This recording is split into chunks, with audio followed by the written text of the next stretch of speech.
నా లైఫ్‌లో first time అనుకుంటా. ఒక 4, 5 డేస్ నుంచి ఏడుపు కంట్రోల్ చేసుకొని బయటికి నవ్వుతూ తిరగడము. నార్మల్‌గా ఏదైనా చిన్నదైతేనే నాకస్సలు ఏడుపు ఆగనే ఆగదు.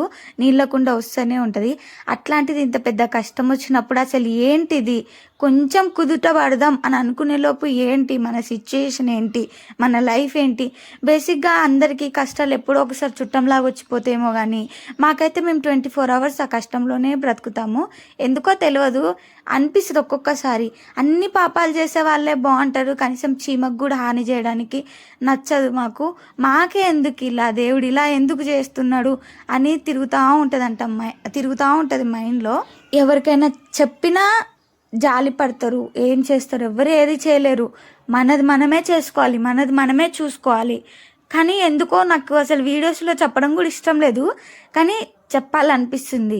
అంటే మీతో షేర్ చేసుకోవాలనిపిస్తుంది. అంటే నేను ఏదున్నా వీడియోస్‌లోనే కొంచెం ధైర్యంగా, డేర్‌గా మాట్లాడలేస్తా. 10 మందిలో ఉంటే అంత గట్టిగా నేను మాట్లాడలేను. నా వల్ల కాదు గూడా చెప్తున్నాను గదా!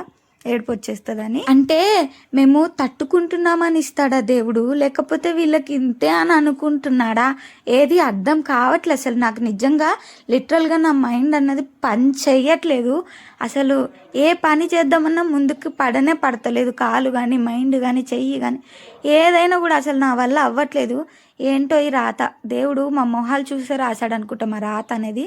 సో, ఇదైతే మా పిల్లల కోసం ఊరికే ఒక 5, 6 డేస్ నుంచి అడుగుతున్నారని మొన్నైతే చేసిన. అది వీడియో తీసుకున్నా మీ అందరికి పెట్టిన. అంటే ఇలా మాట్లాడినా అనుకోకండి. వీడియో నచ్చితే మాత్రం సబ్స్క్రైబ్ చేసుకోండి ప్లీజ్. ఎంత బాధున్నా పిల్లల హ్యాపీనెస్ ఇంపార్టెంట్ కదా అందుకే.